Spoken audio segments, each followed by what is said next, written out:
Welcome, Dracuphiles, to Sundays with Dracula. Welcome to my house, enter freely and of your own will. This is chapter 13 of Sundays with Dracula. I am Edward G. Pettit of The Rosenbach in Philadelphia, the home of Bram Stoker's notes for Dracula. Over 100 pages of outlines, early plot ideas, and research notes compiled by the author over the 7 years he developed and wrote the book. It is an extraordinary record of the conception and development of a novel. We will certainly see some pages from Stoker's notes today. And joining me today as co-host is the lovely author, publisher, creator of Dracula: The Evidence, Josh O'Neill. Ed, how you doing? Hey, Josh, how are you? Good to see you. I'm great. Good to see you too. Your cocktail looks delicious there. I'll tell everybody what it is in a minute. Are you in a new place here for this one? I haven't seen. Yeah, I'm in my office upstairs, which is mostly my girlfriend's office right now. But yeah, we were having some internet problems last time, so I decided to move closer to the router. And hopefully, this solves the problem. Good. Usually, I've been in our living room. All righty. Well, I so look forward to delving into chapter 13 with you, because what we do here on Sundays with Dracula is delineate, explicate, elucidate Bram Stoker's novel about bloodsuckers in the 1890s, one chapter at a time for 27 weeks. Co-hosts join me each week to create a kind of conversational annotation of the entire novel. Bram Stoker's notes for Dracula are just one of the many gems of the Rosenbach's collections. And while we are still in the pandemic stay-at-home mode, you can go online, you can see some of our collections guides to see what we have.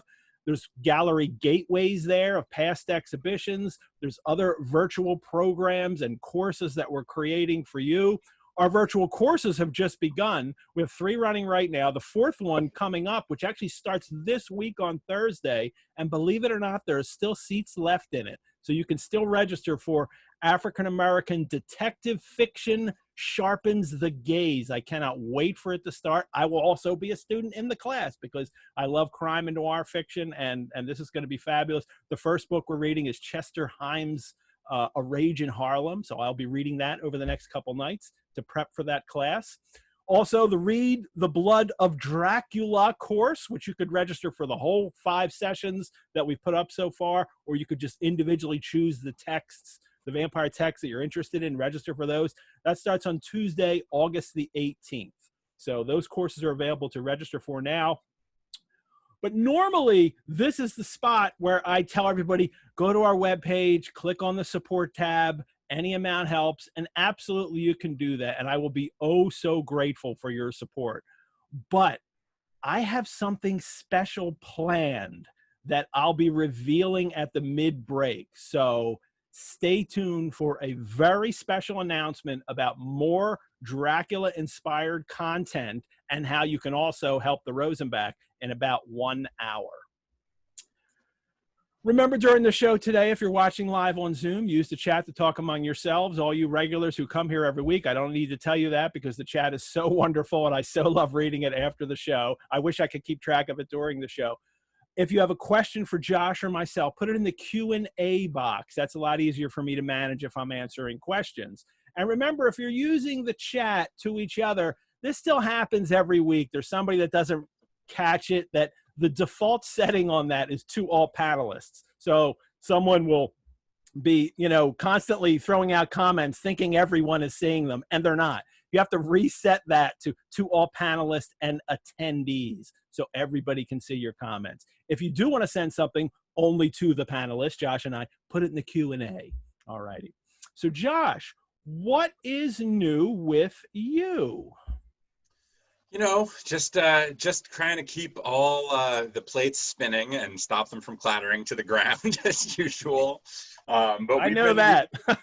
We've been doing a lot of work on the Dracula project, which has been fun and exciting and exhausting and headache-inducing in many ways. Can you give me a little something you've done for Dracula: The Evidence that you are allowed to share? Yes, I'm always a little hesitant to share too many details because I don't want to spoil things for people who haven't seen it yet. But I talked to you a couple of weeks ago about some research I've been doing into the provenance of the papers that are at the Rosenbach now, and to the typescript of Dracula itself, which was bought by Paul Allen and is at the Pop Culture Museum in Seattle. We've been trying to sort of sharpen the sort of metafictional conceit for how these documents exist and how they arrive in the hands of a reader. Because the conceit of our project is that, these are not replicas. What you're reading is actually Jonathan's journal and Mina's diary as handwritten by them. So there's a sort of question of, why do you have these things? How did they come into your possession? So we've been looking into the actual sort of historical provenance of the actual papers that are connected to Dracula, and trying to find like a fictional place where we can where we can tie the existence of these fictional documents into something historical. And there's a lot to work with there, because there's a lot of mystery like surrounding the actual documents themselves. There's the papers that are at the Rosenbach were sold by Bram Stoker's widow very shortly after his death. And there's several links in the chain of possession that are historically unclear.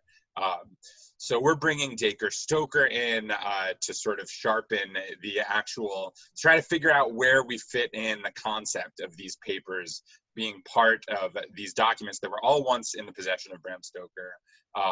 The typescript and the research notes ended up going in two different directions. The typescript was discovered in the early 80s in a barn in Pennsylvania, which is useful for our purposes, that it ties in Pennsylvania to the story.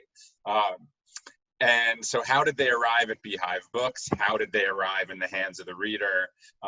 And so we're trying to do as little original writing for this project as possible, because we want the book to be Bram Stoker's text. This is the text of Dracula.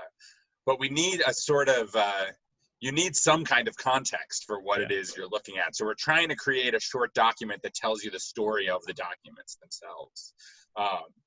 And so that's something that we've been working on recently. Meanwhile, we've been getting all the shorthand written for Jonathan's journal. We have this wonderful shorthand expert in England named Tracy Jennings Harding, who has been transcribing the entire text into shorthand. Wow, now, for Mina's journal, we need two shorthand experts, because we need multiple.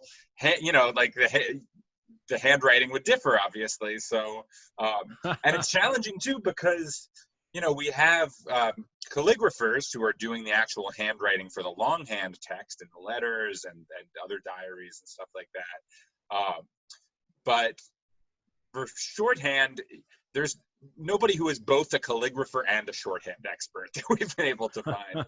So it's sort of a challenge, and then there's also a challenge we have these great calligraphers working for us, but it's an unusual task to produce realistic looking handwriting for a calligrapher. Their impulse is to do everything perfectly. And so part of our challenge is sort of getting them to loosen up, make mistakes, cross things out, smudge ink. Maybe get drunk before you work. That was actually a correspondence that we had. Because for Tracy, who's actually doing the shorthand, I think it's the third to last entry, where Jonathan has just seen Dracula in his coffin, and is absolutely freaking out, and has dashed back to his room and is frantically writing this stuff down. We want it to look visually different, like he's panicked. And so in a chain of email, I was like, maybe do a few shots before you write this one. Just it doesn't have to be legible, mess it up as much as humanly possible. He's in a state of total panic, just adrenal panic. And we want it to be, very few of our readers are going to be able to read shorthand in the first place, but we want it to be visibly different upon looking through the text. I wonder when someone who knows shorthand is transcribing, do they need to hear the text to do it, or can they look at the written text and do it? I think in theory they could do either one. I think it's much easier if you hear it that way. I think our transcriber was just using an audiobook version and basically transcribing it live. So yeah, now we're trying to find a second person. We're done with Jonathan's journal now, and we're working on Mina's, and we need to find a person to do the shorthand for that one. So if any of our listeners know any Pittman shorthand experts out there may be one, watching right now. Yeah, so, you never know. This is a group of obscurantists and people obsessed with ephemera, so I feel like this is a pretty good audience for the kind of. It is, and they're from all over the world too, which is really nice. And I know Niels is in the audience today. He's in Denmark. There's people all over the States. Here's something for people who are watching live on Zoom right now in the chat. Write where you're from in the where you're listening from. I'd love to have some kind of record of that on one of these shows. The city, state, or country where you're watching the show right now. I'd love to see that. So. Well, this sounds great. I am so excited to see this. I can't, I can't wait to see the finished product of this. This is like a dream thing to actually see and I love books like that. I have a reprint of one of those great Dennis Wheatley books, those mysteries that had all the reports in it. Do you know those? Yeah. I have one of those, and I love books that are put together that just very simply, that are just the kind of thing, remove the letters and watch. I used to have a great Tolkien Father Christmas letters where you could take the letters out. It was really great. I loaned that to someone, and I think he thought I gave it to him, and he never returned it. So that's the worst. The accidental gift. We're not friends anymore. So because I clearly didn't give it to him to keep. So amazing. And I've looked for that online and haven't been able to find it. So I wonder if I'll find it again. I'm sure I'll find it again one day. It's a book. You find your books one day. So especially modern printed books. But I can't wait for Dracula the Evidence. It is one of the greatest things I've ever heard of being published. I appreciate that. It's a dream for us, and we've been having fun working on it. From the last chapter where Mina tears her memorandum in half. We've been working on that. How do you tear it properly? How do you keep it? Should be in the envelope, but how do you present it as a torn thing? Is it pasted into a diary? Interesting, presentation of this. And to think of those details, I love that. Would it be folded before she tore it? Would she have torn it when the paper is open? Because you also have to take into account then it was going to be stored somewhere, and how was it stored, and how was it kept over the years? Yeah, that's totally. Yeah, these are all challenging questions. I also know of a great place, hopefully we'll be open by then, where you can have a great release party for this. So, hell yes. The Rosenbach. So I can't think of any place better in the world. All righty. What are you drinking? Just your coffee, tea, water? Just some coffee. All righty. Well, my drink today is very cool. Has somebody asked for it? No, not yet. There is a question, given that from Elizabeth F. And I want to say hi to Elizabeth today, everybody. First, I want to say thank you to Steve. Steve is you'll see Steve in the chat there. Steve works at the Rosenbach, and he's been my chat assistant every week here, putting up links when I talk about things, giving you Rosenbach information when needed. So thank you to Steve for being in the chat. Steve, you can say hello to everybody right now. And also in the chat today is Elizabeth Fuller. Elizabeth is the librarian at the Rosenbach. And honestly, I think of everyone who works at the Rosenbach, the person who has worked with Stoker's notes most closely over the years. And for over 20 years, Elizabeth's been working with these. So I'm looking forward to Elizabeth adding some nice comments in the chat for all of you who just love this information about this novel and anything about the notes. Elizabeth is always the one to ask. But she sent a little note here, a question here for you, Josh. Given that Pittman's shorthand is phonetic, is the accent important? That's a very interesting question that I'm not sure what the answer to that is. Yeah, I mean, especially as a Philly guy, I know my accents are so different from someone else from somewhere else. And how does it, or does someone just trained in shorthand just kind of know that this syllable, there is a range of accents for it, I would imagine. But yeah, I mean, it's interesting. I wouldn't think like an American and British transcription would be deeply different, but though we do have, it should be accurate because we have a British person, Tracy is British, transcribing based on a British audiobook. So it would be accurate to the, but it's also an interesting question because the two examples of shorthand, or the two main examples of shorthand in the book are the two diaries of the Harkers. And they're not transcribing anything. You know, usually shorthand is used for stenography, but this is a strange example of people writing their journals in shorthand, which is not something that's very traditional. So they would have been, it's not phonetic, I guess, because they're writing they're writing the words out of their own mind. So I guess, yeah, this is something I probably should have thought about before we had Jonathan's journal transcribed. But it's a fascinating thing to explore. I'm going to think about it more before we get to Mina's. And it's a great question to ask your translator too, your transcriber too. You know, so I'd love to hear her answer for great that. question, really interesting question. And we can let everybody know what the answer to that is, either on the Facebook page or maybe I'll do it before a show.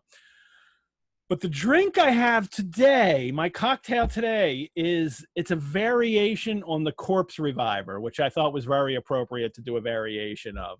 And I was going to drink it out of my Dracula tiki mug, which is over my shoulder here, and also with the Frank. I have the Frankenstein creature tiki mug there too. But it belongs in a cocktail glass, and especially because I got the colors to go right, I'm glad that it's there. But the Corpse Reviver, it's actually the Corpse Reviver number 2. There's 2 famous Corpse Reviver drinks. And this drink is gin, lemon juice, some Benedictine, Lillet Blanc, which I love. Lillet is one of my favorite summer drinks, and I've been drinking lots of it lately. And then after I shake the drink and put it in, then I take just a shot of the hearing cherry and pour that in, so it kind of winds up at the bottom there. So, and I'm calling this drink the Bloofer Lady in honor of today. So this is my Bloofer Lady drink, a variation of the Corpse Reviver. One of the variations is there's no absinthe in it, which would be an awesome thing to drink, but I'm not sure I might make it through the whole 2-hour show if I'm drinking absinthe. But my replacement for that is the hearing cherry, which is delicious, and it's my substitute for blood in all my cocktails. So cheers. That sounds like a delicious drink. Cheers, Ed. It is. It's actually too good, and I have to drink it very slowly. Yeah, because I could knock these back. So, and let me tell you real quickly. Special guests coming up. David Skal, author of the Stoker biography Something in the Blood, is coming up for chapter 16 on August 23rd. Kim Newman, author of Anno Dracula, is coming up on September 27th for chapter 21. And Sir Christopher Frayling will join us at the very end for the very last chapter on November 8th for chapter 27. Bram Stoker's birthday. That will be really awesome. The last few weeks, we've opened the show before we hit the chapter talking about some adaptations of Dracula that we find particularly interesting, and maybe people haven't seen them or just not everyone knows about them. Old TV, more recent TV episodes, TV movies, plays, kids' cartoons. We hit Count Duckula last week. And we only briefly touched on the Buffy Dracula episode last week before then Mary went on to talk about the Supernatural episode, Monster Movie, which is really excellent. And Josh, when I asked him, it was one of the first things he said is, how about the Buffy versus Dracula episode? And so I said, great, we only lightly touched on it. So Josh, what about Buffy versus Dracula? Well, I tend to like these like weird crossovers. I like Dracula as a metafictional conceit, which I guess fits in with the project that we're doing.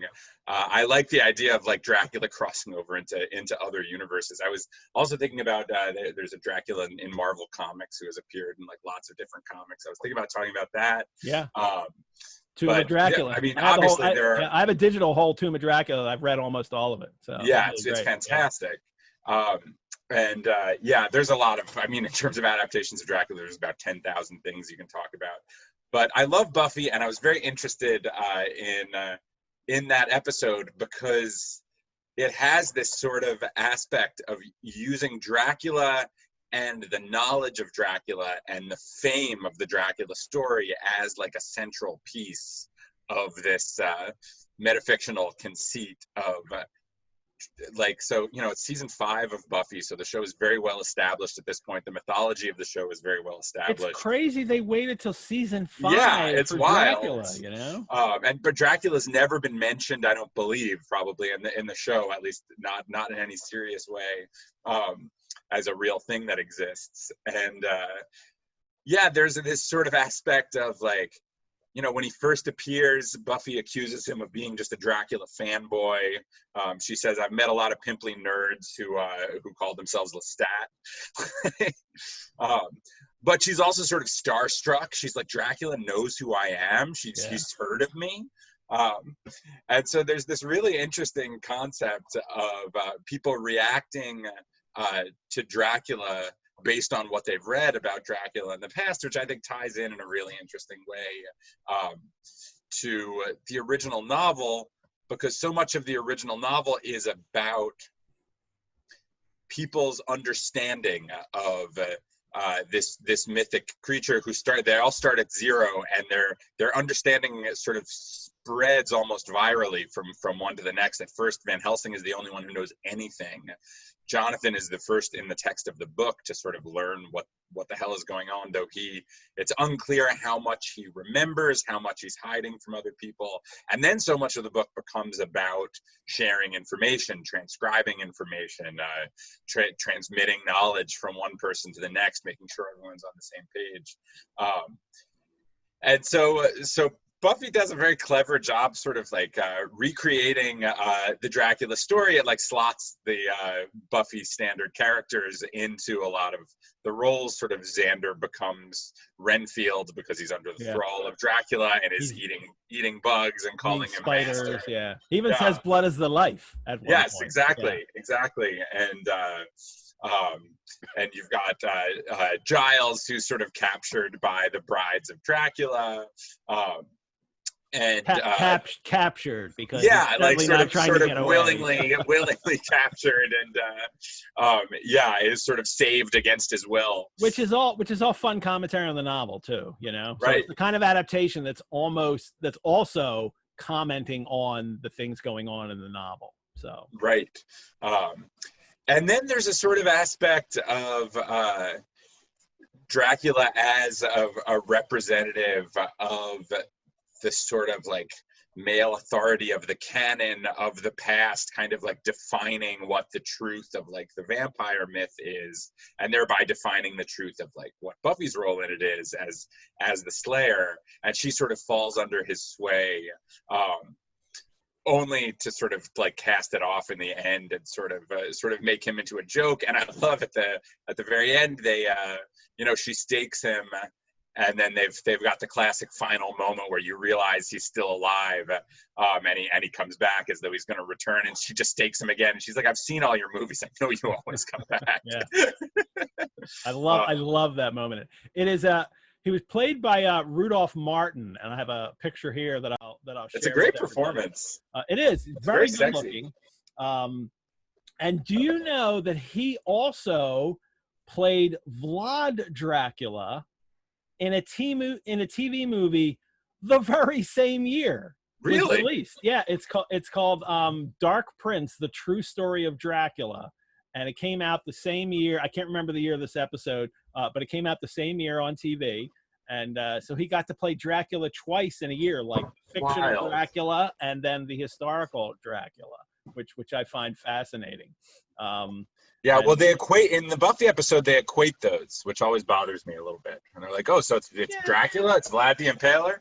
You know, it's just part of the myth. I mean, there's no escaping it. It is part of the lore of Dracula. Yeah. And it's no one's fault but Stoker's own. And if he chose the name, so he was going to forever link that historical character with his vampire, regardless of how much he wanted. Regardless of how much he knew, and there's a lot of debate about that. I don't think he knew very much, so that's there. I also like how this episode there's an arc in Buffy about her kind of coming to grips with her own darkness and the things that she does, And he says to her at one point, I know intimately what it is to be different, human, but not quite, of the world, but still an outsider. You see, we understand each other. Both of us are born of darkness, masters in the art of death. And she has a great response. She says, no, hold it. Enough with the darkness. I'm born of Joyce, pal, Joyce is her mother. But when you're a Rosenbach guy and you're born of Joyce, I'm like, what? James Joyce? What? Is this a Joycean reference? But it's not. Her mom is named Joyce. So, and that's the way the show often operates. They like throw a really serious issue out there, and then they have a great joke about it. But the serious issue is still there for you to contemplate. And she has to go through this episode that she's, he calls her a killer at one point. She says, I prefer Slayer, Yeah. But I love that, the different, the human, but not quite. A lot of what Buffy is about is accepting otherness in people. And we don't get that in Stoker's actual Dracula for the most part. But we do get it a bit with Mina later and how she reacts to Dracula. So that concept comes into play once Mina has been, attacked. She then suddenly has a kind of sympathy for Dracula. So as someone who is also, at the mercy of others. So that is a great episode. And I'm glad you wanted to talk about that for a little bit. So yeah, it was fun. I really liked it, and I thought it was a cool and very novel use of Dracula. They're all available on Hulu now. If you have a Hulu subscription, Buffy's on Hulu, so you can watch. Yeah, I feel like they're always taking it off and adding it back to various streaming platforms. So. It's like on Netflix half the time, it's on Hulu half the time. All righty. Well, are you ready? Let's talk about chapter 13 of Dracula. Let's do it. Good. Let's do it. We left the last chapter with the very Van Helsing's very cryptic. It is only the beginning, Seward had said, "Oh well, poor girl, there is peace for her at last. It is the end." He turned to me and said with grave solemnity, "Not so, alas, not so. It is only the beginning." And then they have a couple more lines, which is a shame because it is only the beginning would have been the best way to end the chapter. Yeah. I have to say, Seward has a lot of patience for the crypticness of Van Helsing in like really vital life or death situations. He's like, I'm not going to explain anything. And he's like, well, okay, I wonder what's happening here. The woman I love is dead. You're going to maybe chop off her head. All right, I guess you must have a reason for this. He's very patient. I think at this point I would be like, okay, Van Helsing, what's up? Like, what's going on? And there'll be a lot more of that in this chapter too. Yes. And even finishes that way. And again, but this chapter, it's still Seward's diary. And it is still September 20th. And it is, the funeral was arranged for the next succeeding day so that Lucy and her mother might be buried together. And then he talks about the ghastly formalities of, on the undertaking business. And then the urbane undertaker with his obsequious suavity, which I thought was funny. And then at the same time, there's this acknowledgement of the business of death here in a novel that is about death. But it's also done in a kind of joking way that has this greater resonance with what has been going on. The undertaker says to him, "She makes a very beautiful corpse, sir. It's quite a privilege to attend on her. It's not too much to say that she will do credit to our establishment." Because the business of death is, it's lighthearted for the people that are in it, in a sense. And I like the phrase "in a confidential brother professional way." Yeah. Because I suppose probably this undertaker does not realize that Seward has a personal relationship with Lucy. Probably thinks Lucy is her doctor, so has a certain kind of professional remove Because it's interesting, when I read that, I was like, what a horrifyingly inappropriate thing to say to a grieving person. Like, I'm very proud of like this amazing work we did. Look at this gorgeous corpse. I think it's also a real reflection of the kind of Victorian mindset about death, and how all these things were very important to them. You know, the trappings of death and all the rituals that they had. And I imagine the average Victorian at this state would have been more than willing to talk about, you know, those kind of, you know, ghastly formalities, because they're so close to it. I mean, there's more death in a sense. It's not that everybody's dying, but you know, you're certainly faced with it more, especially from young people, especially from children. You're much more likely to know someone who has died growing up, and as you become an adult, you're faced with death much more frequently. And they have all these trappings and rituals that really keep it alive for themselves. We talked a little bit too the last time about the beautiful corpse idea, and especially the female beautiful corpse, which is a real thing in especially the 19th century. We talked about Poe, that whole kind of, you know, death of a beautiful woman is the most poetical topic. And it's all here, and they'll keep going on with this. It continues in this chapter. But there's also this disordered state of things in the household that he mentions. I noticed Van Helsing never kept far away. This was possible from the disordered state of things in the household. And then Van Helsing takes advantage of that because he's a stranger to the family. Van Helsing doesn't belong there in a sense. He's been treating her, and that's his only connection with the family. And then he insists upon looking over Lucy's papers himself. And again, this is the first instance where he's kind of cryptic with Seward. You forget, and he also tells him, you forget that I am a lawyer as well as a doctor. Like there were more letters he could have added after his name. So he is every profession. And he says about the coroner, he says to Seward, I have more than him to avoid. That's what I mean by the being cryptic. Like, what do you mean more than him to avoid? Is he meaning Dracula in this? I don't know if he means specifically Dracula, but I think he means the undead. Yeah, right. Yeah. That's how I read it. But the patience with his unbelievably cryptic behavior is so funny to me. Like, people just like, sure, all right, you need to go through all her papers as the doctor who was treating her. Why not? Like, I don't get it, but go ahead.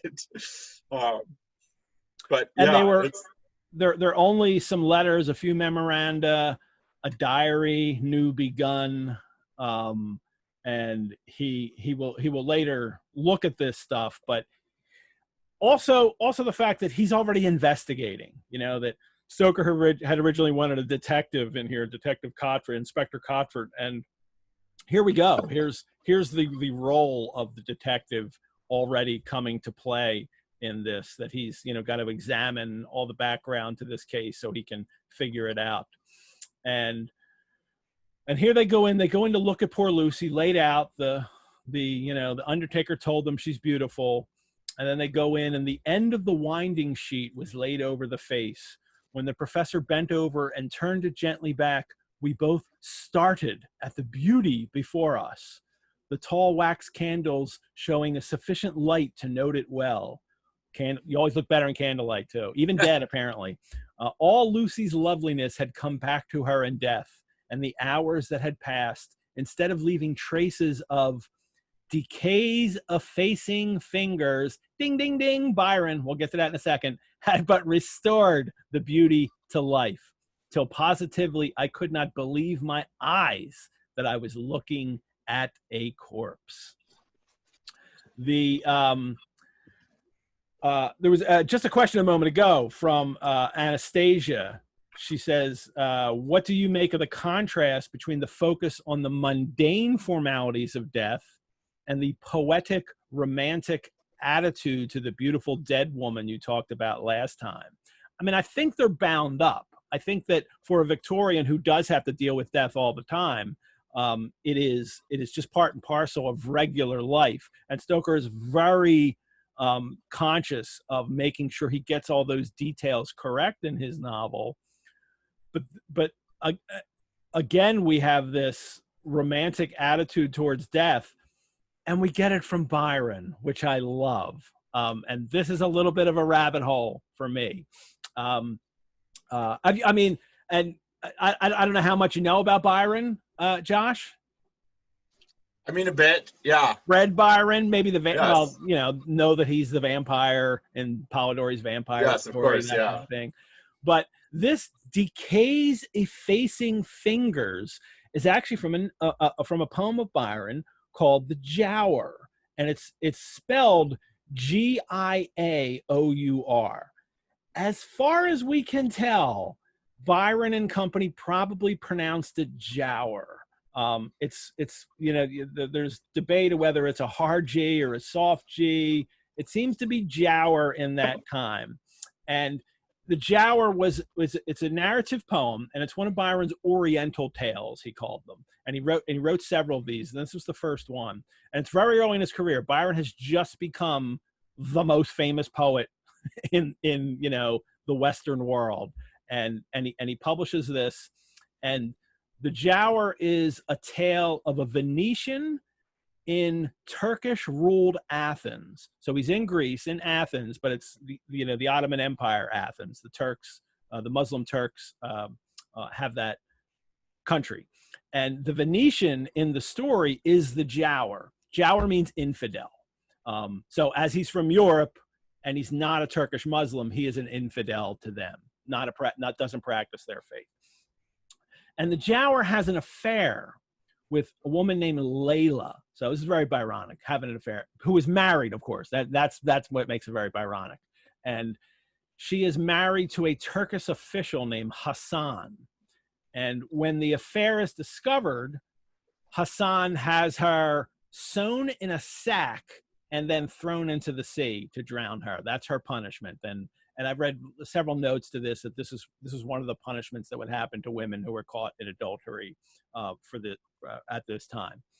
But the Giaour gets his revenge by killing Hassan in a kind of battle between Hassan has troops and the Giaour has some troop, and they have a fight in a battle, and the Giaour kills him, and then he becomes a monk, and to mourn Layla for the rest of his life. That's what he does. Now Byron's created this poem. It's a little hard to read because he's created to be a fragmentary tale. It's called a fragment. It's the Giaour, a fragment, and it is. So he's kind of trying to give us bits and pieces, but still tell the whole story. It jumps between different narrators.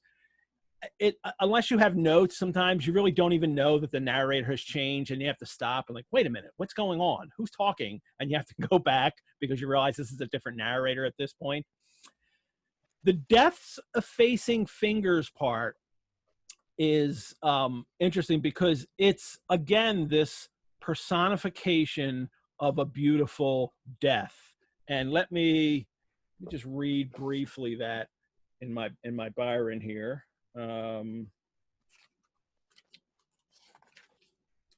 Because that section, it's about looking at someone who has died and it is, before decay's effacing fingers have swept the lines where beauty lingers and marked the mild angelic air, the rapture of repose that's there, the fixed yet tender traits that streak the languor of the placid cheek.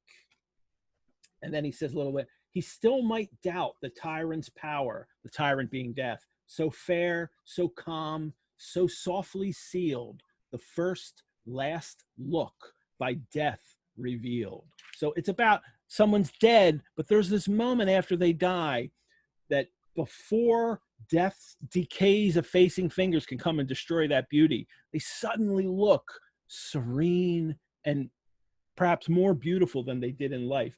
And Byron himself has a note in his edition, and he wrote, I trust that few of my readers have ever had an opportunity of witnessing what is here attempted in description, but those who have will probably retain a painful remembrance of that singular beauty which pervades, with few exceptions, the features of the dead a few hours, but for a few hours after the spirit is not there.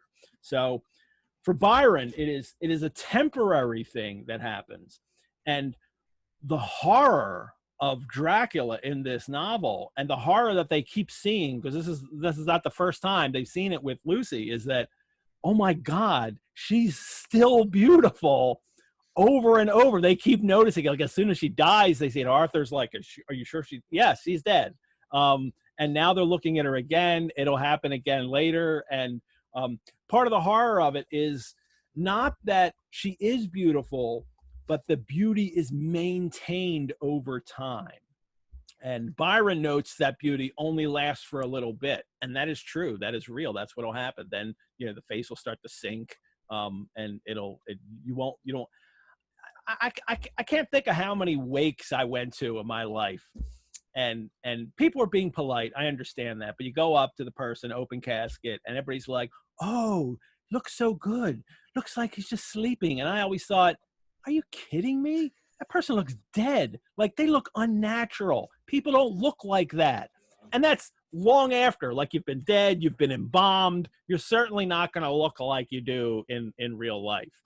And I'm always struck by how often a corpse looks like the person's been replaced by someone who looks kind of similar, but actually kind of looks like another person. A waxwork figure. Family members and stuff. You're like, that doesn't look like them. It looks like some weird, like an artist's rendering of the person or something. Well, the horror of this is that she still looks just as beautiful. Yeah, even more so maybe. But the Giaour, this poem, is even more connected to Dracula and vampire stories in general, because it also, later in the poem, has this brief mention of vampires.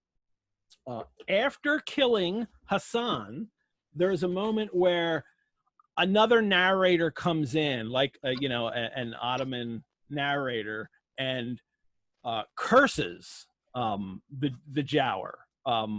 Cursed by this Turkish narrator to become a vampire, and this is what it is.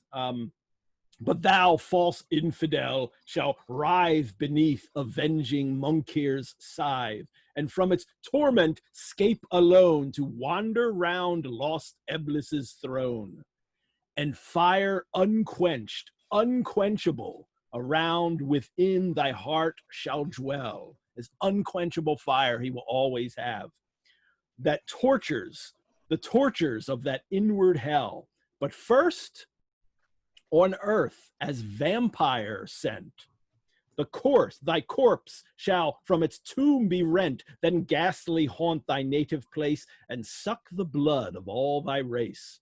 There from thy daughter, sister, wife, at midnight drain the stream of life, yet loathe the banquet which perforce must feed thy livid, living corpse. The victims, ere they yet expire, shall know the demon for their sire, as cursing thee, thou cursing them, thy flowers are withered on the stem. But one for that thy crime must fall, the youngest, most beloved of all, shall bless thee with a father's name. That word shall wrap thy heart in flame. So he's not only cursed that he'll be a vampire and have this inward torment, this unquenchable, hell in him all the time. But who will he prey upon? He will prey upon his family, his wife, his children. The last one is his youngest daughter that he will prey on. And I think that's very interesting in the fact that that's what early vampire lore is. And this is where Byron gets this idea. And it's also in Greece, and Byron's vampires are all from Greece, not from, from Romania, but they're close. And he recognizes that. He even has a note in there about vampires and the Greek name for them, where they come from. But that early vampire lore, and also in Dracula, or as opposed to Dracula, unlike Dracula, early vampire lore, the vampires in vampire folklore, the people in danger from the vampire are almost always people the vampire knew, their family. That's who they come back and threaten and feed on and destroy. And, or maybe if it's not just their family, it's people in their very small community that the vampire is a threat to. Dracula, by the time we get to Dracula, he is a threat to literally the entire country, everybody, and they're all strangers to him. He's not from here because he's a stranger coming in from another country, and that's the threat of the vampire. And all vampire stories are like that now, that the vampire threat is always for the vampires going out to prey upon people. And I'm trying to think, it's rare that the vampire is a threat to their own family, right? Are there any vampire stories like that anymore? That's very interesting. I'm trying to think of modern examples, and I can't. It seems like there would be. Or maybe that's just where they start, and then they move on, to other people. Yeah. But it's a famous story for being, for having a mention of a vampire in it. It's one of the reasons why later, after Polidori writes the vampire, it's one of the ways that people can connect it with Byron. Say like, oh, he wrote about a vampire in the Giaour. This is his story. It's one of those connections they can make. And Byron, and he even had a footnote about it. Byron had read the folklore about vampires and understood what they were. So Bram Stoker, quoting from a poem, not in the vampire part, about something else, about this beautiful death, but still Stoker's aware of this text. And I can't imagine he didn't read the whole thing and knew that there was a vampire in it. It's a shame we don't get a vampire quote in it in this book from that. I think he probably sort of had the text at hand and knew he was going to work something in somewhere. I mean, I have a feeling it was part of his inspiration, and he thought, oh, this is a good place to use a phrase from it. Even though it's interesting how far it seeps into the background. But and what appealed to him, what he remembered, and I don't know if he had the text there. Is people, especially then, you had all these phrases that you gathered from poems, and they were always there, and especially Shakespeare. And it's wonderful. It's fun sometimes to see how often those quotations that are used as epigraphs are slightly wrong sometimes, right, because they're working from their memory. You can't Google them. Yeah, and but he had this one. What he remembered from this poem, at least at this moment, was to connect it with this beautiful woman lying dead, and before decay's effacing fingers have come and destroyed her beauty. But I can't think it's a total coincidence that it's from a vampire poem. He has to know that that's where he's taking this from. So, well, that's my Byron rabbit hole. That was a great rabbit hole. I love it. Because Byron is, anytime but I just want to talk about Byron all the time. The Van Helsing comes in, and again, he's putting these vampire preventatives in the room. It's a little late now, Abraham. A handful of wild garlic, a little gold crucifix. He puts on Lucy, and then he says to Seward, well, to get his set of post-mortem knives. Must we make an autopsy? I asked. Yes and no. I want to operate, but not as you think. Let me tell you now, but not a word to another. I want to cut off her head and take out her heart. Okay, whatever you say, Abe. And it's always funny when you see that in a movie. It's so brutal and so matter of fact at the same time from him. And accompanied by no explanation whatsoever. Just a general, okay. I'm just gonna chop off her head. Don't ask questions, okay? And he's like, oh, and he sees Seward shudder, and he's like, don't worry, I shall operate, and you must only help. That's not why he's shuddering. Yeah, it's wild. It is really wild. The shuddering seems like an underreaction to an extremely odd request. Don't worry, you don't have to do it. That's not what the problem is. I got this. It's all good. I'll do the decapitation myself. What? Decapitation? Why? Is, I think, the appropriate response. Yeah. Seward goes, well, all right, you're the expert. And so Seward even calls it monstrous, Yeah. for him to do this. And then he tries to explain some, but again, he's going to talk around it, right? I love how he uses the metaphor he uses is, friend John, I pity your poor bleeding heart, and I love you the more because it does so bleed. For someone writing this book with all the transfusions and all the all the transfer of blood, Right. that's the metaphor that's going to come up. But there are things that you know not, but that you shall know, and bless me for knowing, though they are not pleasant things, John, my child. And then he goes on a little bit. I have good reason now for all I want to do. Believe me yet a little. Friend John, there are strange and terrible days before us. Let us not be two, but one, that so we work for a good end. Will you not have faith in me? I am amazed at the kind of religious, almost Christ-like language that he's using. Like, Seward isn't just his former student and a fellow doctor. He's like his disciple, right? Yeah. Things you know not, but when known, bless me for knowing. He calls him my child. He pleads to his trust, and then he finishes with that, will you not have faith in me? I mean, had Stoker set this at like a dinner and they were like breaking bread, it would have been overkill. But it is that same kind of language that Van Helsing is using. It is. I mean, and the level of faith he has in him is unbelievable. And it's especially odd, he's been called there to help with the medical care of this woman who is now dead. And he's saying there are strange and terrible days before us. Horrible things are just about to start happening. And it's fascinating that he would say, well, okay, I mean, have faith in me. Why is faith necessary anymore? The project is over. Lucy is dead. Like, what's going to happen next? He says, just trust me. It does show just the incredible level of belief and almost worship for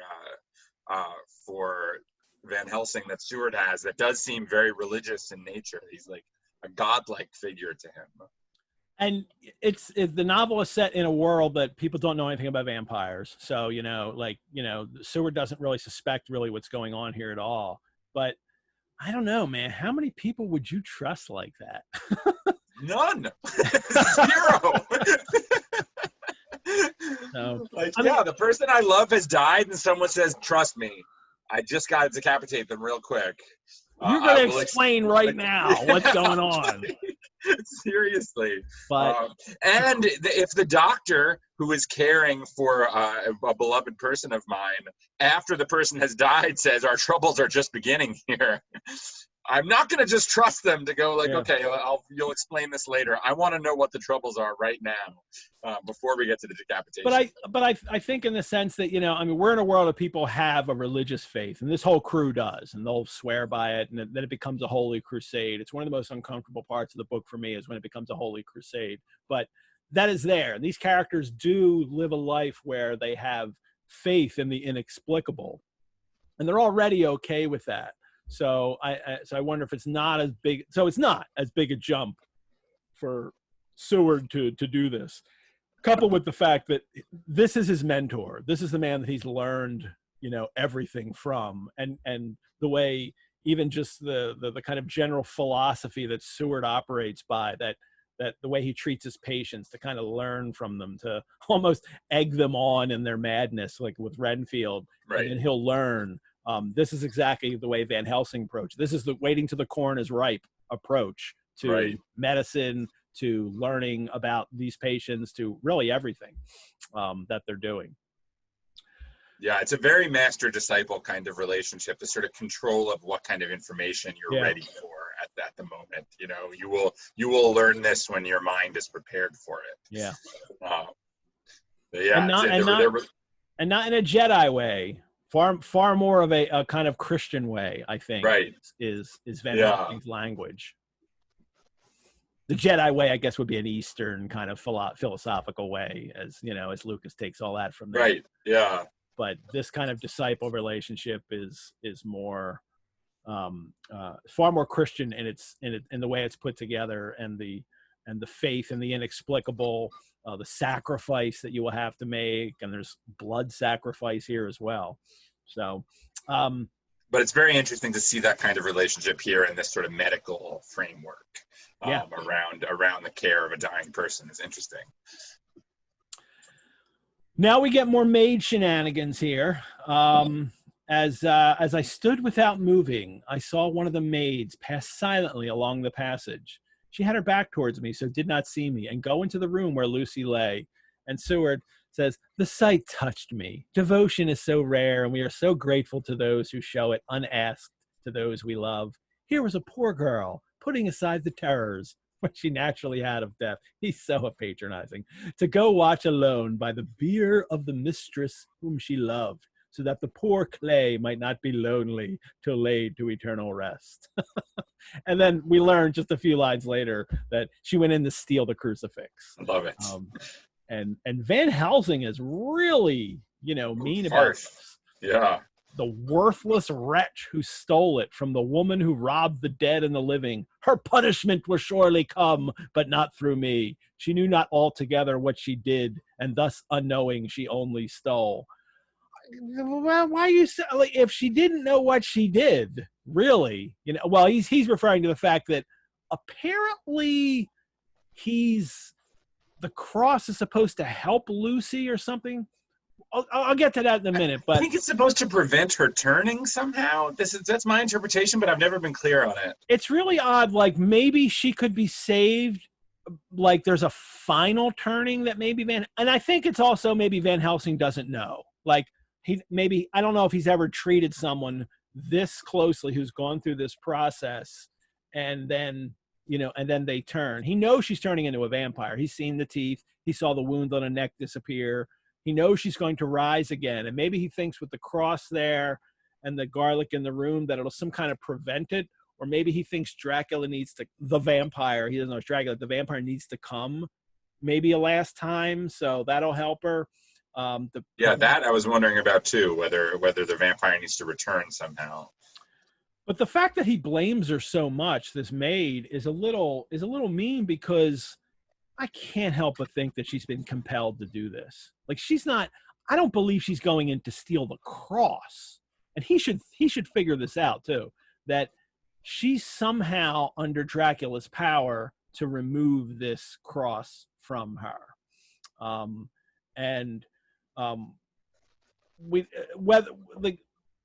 There's the whole, why is he putting the cross there? Like, Stoker doesn't develop that point, that maybe this is a way to prevent her from the final, becoming a vampire. But also, he never really develops the maids in cahoots with Dracula, which really seems to be what's going on here. And this is just another instance of the maids, and this maid in particular. Maybe this is the maid that poisoned the drink. Maybe it only took one maid.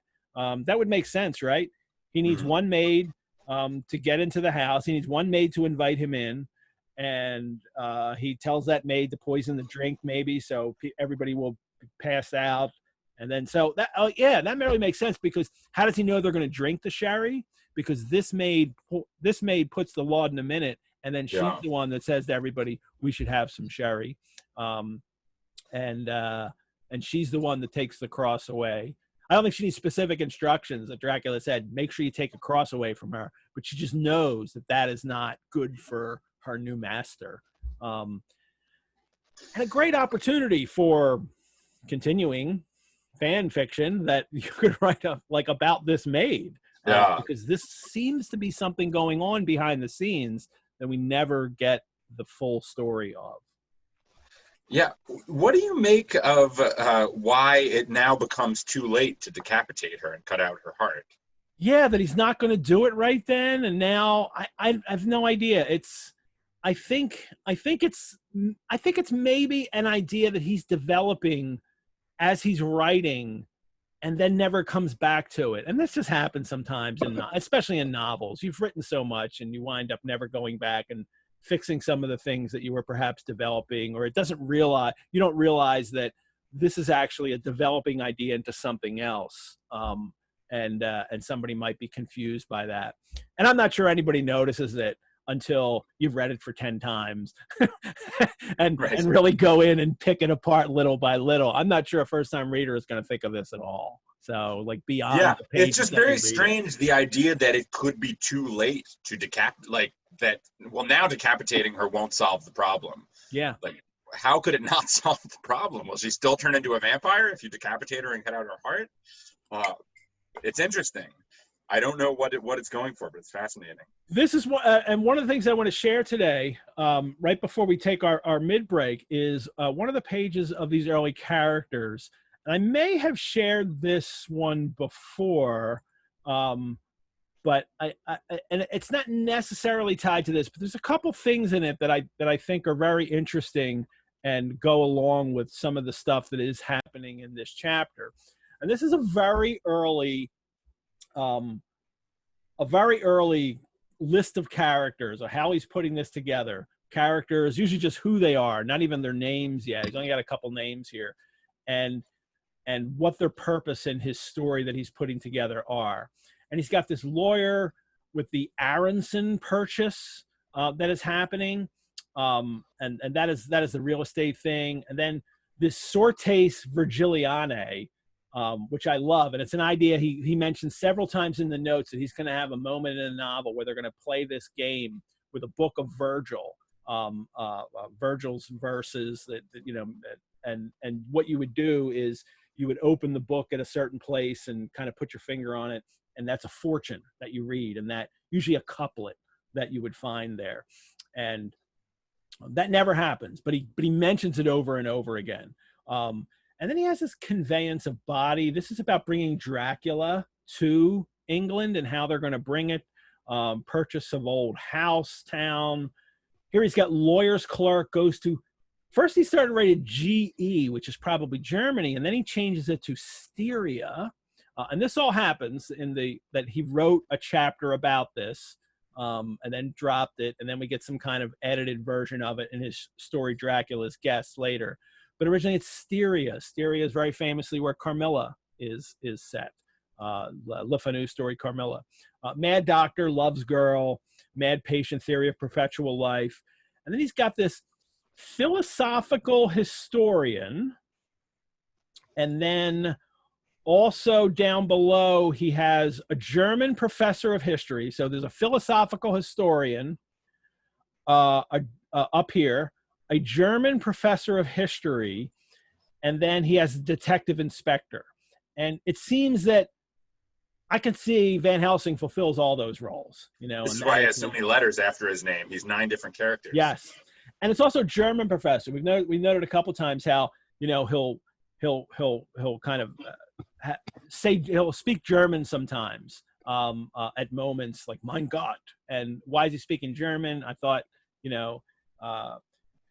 was from Amsterdam, and he's Dutch, and it turns out that Stoker originally conceived of him as being a German professor. One of his characters was a German professor. But this is interesting here too, because he has this undertaker and undertaker's man, and then the girl dies. And then a little down below here, he has maid engaged to the undertaker's man. So here's this little kernel of an idea about maybe the maid stealing the cross, but he also has it kind of bound in with the Undertaker and the Undertaker's man, that Stoker's thinking that maybe there's more of a little subplot back here that he winds up never developing. I skipped over the lawyer's shrewd, skeptical sister. I love that. And that's I think, far more of a stage character, and a crank. Somebody who's just going to be complaining and suspecting everybody. The little bit of the crank appears in Mr. Swales, I think, in Whitby. And then again, we have the silent man and dumb woman, meaning she can't speak. And I'm trying to get my notes up here so I can read this stuff. Yeah, it's Silent Man and Dumb Woman. The Count's servants in London, in power of Count, some terrible fear, man knows secret. Right here, terrible fear, man knows secret. So again, there's a whole nother subplot he had going on here where the Count has this silent servant who knows something about him, and there's some fear because he knows it. Maybe it's some kind of, the Count has him, so he doesn't tell people. I mean, it doesn't make any sense because Dracula can just feed on you in a heartbeat. But so some early ideas, and I love that, and I think even in these very early ideas, sometimes we see things like this Undertaker's man, maid engaged to Undertaker's man. These, just a very small thing that happens in the novel that he was originally kind of really plotting out and doesn't show in the, or we don't get that many details about it. And sometimes things are just dropped completely, like the Count's servants. It's much better to have him living alone in London and living alone in the castle as well. Here's a question before I hit mid-break. Here's a question. See if we can do a quick answer. Did you take into account any of these extra characters that aren't used in Dracula the Evidence, like the Inspector Cotford or anything like that? We did not, because I mean, a big part of our goal was to just hew as closely to the text as possible, and anything that can be extrapolated directly from the text, we will elaborate into a document. But there are a lot of places where we run into problems, and the easiest solution to those problems is often to bring in something else, is to bring in something from the notes, to create a new document, a new piece of writing. But I always feel that it's dangerous to impend too much on Stoker's world. I really, like I was saying when trying to write a short introduction that's kind of situating these documents, I'm trying to make that as far as I go into expand it. I like the idea that the original text of Dracula as published is where this entire project is born out of, and anything that's in there can be repermutated into all kinds of different forms, into interesting documents. And there are pieces of text, of written text, that obviously don't come from the novel when you present something like a check or something like that, or a document from a hospital. I mean, those will have text on them that's sort of logistical. But anything that's another character who's not presented in the text, I tried to keep out of any of that, because I really am, I'm text first when I think about how to approach this project. And things like the notes can illuminate the text, give all kinds of interesting ideas for how to approach things. But if it's not in the published text, I try to keep it out of our project. Because I mean, I sort of do approach it from a sort of, you can get a lot of context from all this information about the notes and about Stoker and about his biography and about his research. But fundamentally, I'm a sort of death of the author kind of person. This text of Dracula is where this whole project comes to life, the actual text. And nothing can supersede that. That's part of our guiding philosophy of how we approach Dracula. Good. All righty. Well, this is a good time for our mid-break, but don't go away. Don't actually move away, because I have something very important to tell everybody. Along with our Read the Blood of Dracula course, which you should certainly sign up for. It starts in just a little over 2 weeks on August 18th, where we'll have a class for Dracula for 2 hours, where you can be on the screen as well. And we can all have this discussion of the novel for a couple hours, and then we'll move into other Dracula or other vampire texts over the 18th and 19th century. If you haven't signed up yet for that, definitely do. It will fill up, and we're limiting that to 25 people. There's more info over at our website for the Read the Blood of Dracula course. But this is the big announcement.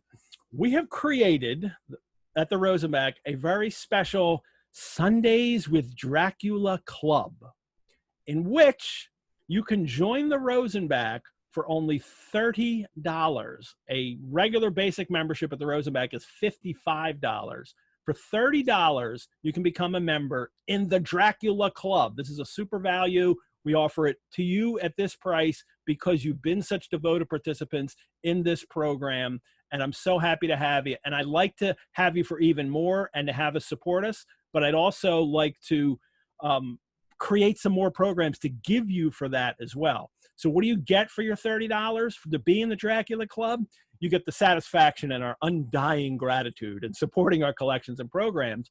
But I have created some new Dracula-inspired content, including a new show that will air every Monday evening at 6:30 Eastern Standard Time. Sorry for the people in other countries. I know it's getting like to the, past midnight for you. But on Monday evening, 6:30 EST, Eastern Standard Time, we will have a show called Monday Drac Chat, featuring myself and one of our fabulous live participants on the chat who will join me for 1 hour to talk about some of the great ideas and observations that came up in the chat during the previous day's show, as well as anything we didn't talk about for that chapter. We will get to know some of our audience. You can be on the show with me, some of our audience, and find out about your own vampiric obsessions. We will have a different Dracu-file every week. So that's the Monday Drac Chat. That will be every Monday night. That is free for Dracula Club members and Rosenbach. All people who are already Rosenbach members get to do this too. We're also coming up with a few other programs that will be free as well, such as there's going to be an extra Sundays with Dracula program in, I think, the beginning of September. We've come up with a date, and that will feature all of the co-hosts, Mary, Lauren, Tucker, and both Josh's, talking about Stoker's novel and answering your questions. That'll be the show where I just ask questions and then I shut up. I know that's going to be really hard, but I'm going to shut up and only the co-hosts will get to talk for that show. And you can ask them questions too. That'll be a free show that you can do. We are setting up occasional Q&A shows with some of the special guests that we've had on. I'll confirm these and let you know the dates when we have them. But just a reminder, these extra shows that are available for free to Dracula Club members, to Rosenbach members, we will not be posting them online after they run. So they're members only content. You can only watch it by becoming a Dracula Club member, or if you're already a Rosenbach Club member. We're also creating some more vampire and monster themed virtual programs in which Dracula Club members and Rosenbach members will get the 50% discount. When you're a Rosenbach member, you get a 50% discount on all programs. You also get a 10% discount on all courses. So if you sign up for any of the Read the Blood of Dracula, if you sign up for the Read the Blood of Dracula course as a Dracula Club member, you get 10% off. And any program that the Rosenbach has that we charge for, you get 50% off. And the first one we have coming up is on Friday, August 28th. David Scal, who's going to be on the Sundays with Dracula show on August 23rd, he's going to come back and we're doing a special program called Dracula on Film. David is the author of numerous books on vampires and horror, including The Monster Show, A Cultural History of Horror, and Holiday Gothic, The Tangled Web of Dracula, from novel to stage to screen. And he's the co-editor of the old Norton Critical Edition that I use. Actually, he's the co-editor of that with Nina Auerbach. He's also the author of a brand new book for Turner Classic Movies called Fright Favorites, 31 Movies to Haunt Your Halloween and Beyond. I think I'm going to use that this year to watch a movie a day throughout October. And David and I on Friday, August 28th, will talk about as many Dracula movies as we can over an hour and a half, as well as field your questions about the history of Dracula on film. This program for the general public costs $15. If you're a Dracula Club member, a Rosenbach member, it's $7.50. So that's the kind of benefit that you get for being in the Dracula Club. The Rosenbach even sends membership cards out. Your card's going to say Dracula Club on it. You're going to get a Dracula Club card in the mail. So that's really cool. In October, Dacre Stoker will be presenting his multimedia presentation, Stoker on Stoker, about his great grand uncle Bram. We have just set up a date for that, but we haven't put that one online yet. The David Scott one's online. The Dracula Club is online. And yes, there will be more Dracula-inspired programs coming your way, more free programs that you can watch, and they're exclusive for you as a Dracula Club member, and also programs that you will get a 50% discount on to watch. So I don't know what you're waiting for. You can join the Rosenbach's Dracula Club. You can go to our webpage, and there it is. That's what it looks like. The Dracula Club. You always wanted to be in a Dracula Club. You already are, because you tune in here every week to watch the show, or if you can't tune in and you watch it on replay, you're in the Dracula Club. Now we would like you to pay for that so we can make it official and give you all kinds of more content. And when you join, you can get a 10% on Read the Blood of Dracula course. You can, here's the Dracula on Film with David Scal. You can sign up for that. Look at that, only $7.50 for members. And Sundays with Dracula Club members get that for only $7.50. So I really hope you will join this club and be a club member with me. You will, it'll be a lot of fun, and I'm really excited to start the new Monday Drac Chat. It won't start tomorrow night. I need a little time to get everybody signed up to do this. So that program is going to begin next Monday on August 10th. That'll be the first night of Monday Drac Chat. With one of you in the chat will be chosen, and I will contact you, and you'll be on the show. It'll be a lot of fun. You can also get 10% off the Read the Blood of Dracula. And of course, all of this is great. I'm providing content for you, but supporting the museum that is the home of Bram Stoker's notes for Dracula, I think is, for me, the most wonderful thing that you can do. So we can continue to keep that collection, keep those notes over the years, and also create programs around them. So that's it. Dracula Club. What do you think of the Dracula Club, Josh? This is the first time you're hearing, like, you've heard a little bit about it, but you didn't get the full spiel. Sorry, I had my mic off for a sec. I am in. I am excited about the Dracula Club. I am super into it. I just hope we have some kind of membership badges that we can wear. Yeah, there's a membership card that goes out for Rosenbach members. It'll say Dracula Club on it, but I really want, like a button. Create something more that we can send out to people. So it's during this pandemic at home thing, like, everything's on the fly. Like, I'm constantly creating things on the fly, and we have to keep putting them out. And that's a fun way to do things. It's tiring, but it is a fun way to do things. I'm not demanding that you produce a button and send it to everybody. I'm just saying I personally want demand it. So comment on the Rosenbach Facebook page saying there needs to be a button for the Dracula Club, and maybe that'll push us into doing it. So wonderful. So I hope you all join. I do this for all of you. Of course, I do it for myself, because I love this. And I get to do this program. I have a Dracula talk show every week that I talk about Dracula for more than 2 hours. But obviously, I can't talk into nothingness. So it has been so great to find this core group of people who are so interested in this and tune in every single week. And the hundreds of views we get on the Facebook afterwards on the replay is amazing. So the people that watch live are it's like 10% of everybody that is watching the show in general. So that's really great, and I'm so happy that so many people love this book as much as I do, and love monsters in general. Anastasia had a question earlier. Ed, why are you wearing a Frankenstein shirt on the Dracula show? Because I love monsters, and Dracula isn't the only monster. So don't be jealous, Drac. I also love other monsters. But this is the book to do now and during a pandemic, I think. And I'm so happy for you all. So hope you join the Dracula Club. I also think it's absolutely unbelievable that you managed somehow to start this at the date when Dracula begins and end it on Bram Stoker's birthday.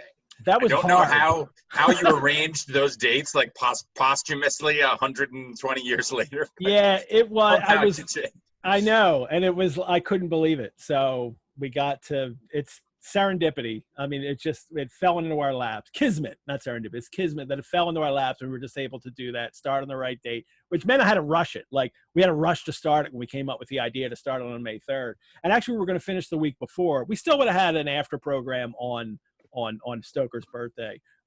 So we always knew we had that 27-week window that I couldn't believe that the novel takes place over 27 weeks, roughly, it's a little, it's fascinating. 27 weeks. So Adam asked in the questions, are t-shirts coming? Yes, I'm hoping we're going to have t-shirts as well. And some other Sundays with Dracula swag that you can buy. And Adam also suggested a decoder ring. Don't tempt me, Adam. Oh my God, I would love a decoder ring. And of course, when you solve the puzzle at the end, it would say like, go to the Rosenbach. You'd be like, what? So I love it. All right, let's get back to the chapter. Oddly enough, the maid has stolen the cross, and Seward's mad at that. And then we get to this point where the lawyers come in and say the whole estate, real and personal, was left absolutely to Arthur Holmwood. What? Why is that even in this novel? Does that seem weird to you? That like, why do we even need to know who their estate is now? Maybe this goes along with my whole idea of Stoker needs the details, that like if this happened, one of the things that would happen is that there is an estate that needs to be settled, and it has to be settled somehow. But it seems so bizarre that it's Arthur, isn't it? It does seem odd, but is it so Arthur can grant the rights to them to go through her papers? It like there's something going on with like, I mean, there's a lot. It's a strange amount of focus that this book gives, like the transmission of the estate based on the time of death of the different people. You think it's going to pay off a lot more than it does. All that really pays off in is that Arthur can say, "Yeah, go ahead, go through all the papers." But maybe that is more important than I'm giving it credit for, because I hadn't really thought that is the reason. Is that I think that's the reason. I mean, he's obviously obsessed with the documents. I mean, maybe I'm projecting here because I'm obsessed with the documents, but I think Stoker is too, or he wouldn't have written the book this way. So I think that's what he's going for, but it's a long way around to get to something very straightforward, which is just, you can look through her letters. Or that would be such an important detail in this world that is so bound up in this Victorian honor, and this Victorian world of gentleman's honor, that that Stoker thinks, I better take care of that. I better not have them go behind anyone's back and look at Lucy's personal diaries. I better make sure that is all done in an honorable way. Right. These belong to Arthur now, so. Or it's also, I mean, maybe some kind of poetic justice for early readers. I mean, Arthur is so devoted to her, and and demonstrates that when she dies, and how upset he is, and he's not jaded at all. He's not using her. He's not, he's genuinely in love with Lucy, as they all are. Everybody loves Lucy. But to inherit the Westenra estate, I mean, of all the characters. Who needs the Westenra estate? Like he's become Lord Godalming. Like, I'm a lord. But then as I thought about that, I also thought that actually Arthur is the only one that really needs revenue to support his life as the Lord, because everybody else can get a job. They can all work. Quincy is doing some kind of adventuring work. I'm not sure what. Seward is a doctor and runs the asylum. Harker is is a lawyer. They can all earn money, and Arthur can't earn money. He is a lord. He actually needs the income to support himself and his family estate as a lord. So maybe he is the perfect one to get it, because he's the only one that actually needs income coming in all the time. I don't know. I mean, that's just going crazy, but I mean, we have to assume that Lucy doesn't have any brothers or sisters, right? I mean, it seems like she must be an only child. Yeah. So, well, would have gone to some cousin somewhere. Somebody would have inherited it. Yeah. Not now. Right. All right, hold on. I gotta shake my cocktail here. I'll do it with the mic on. Love it. I love it. We get the full sensory experience. That's it. With Dracula. Yeah, can we get some smell-o-vision going on the cocktail? This is the Blue for Lady cocktail. And then it needs a little bit of this hearing cherry here. Nice bottle. I love the square by the case bottles.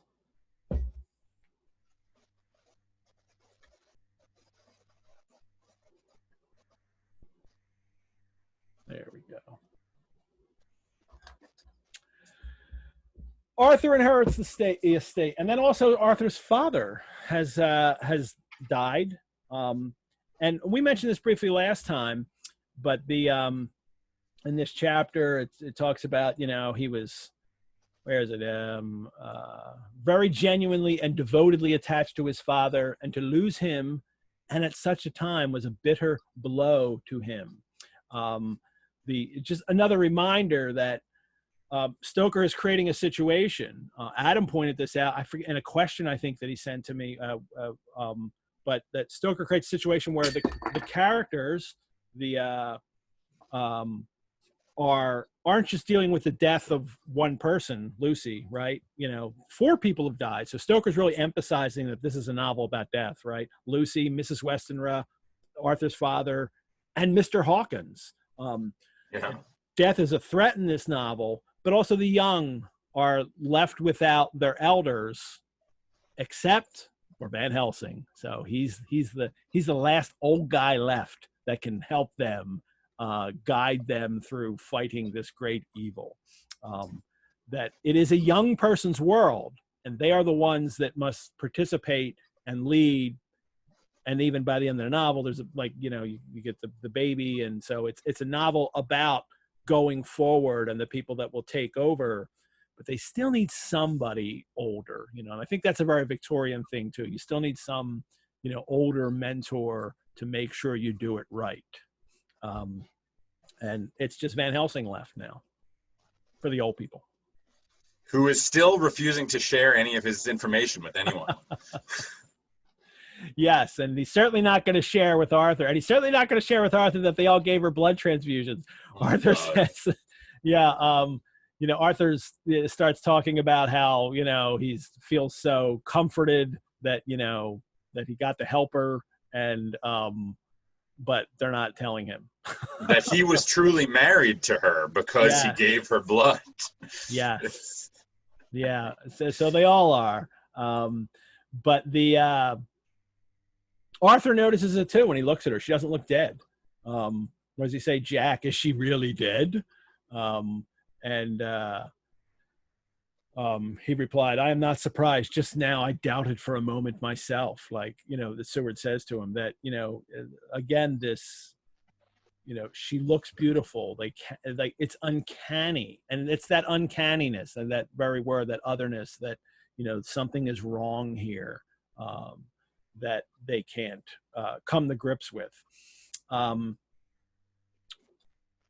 then Van Helsing asks him, he gives the same kind of speech to Arthur.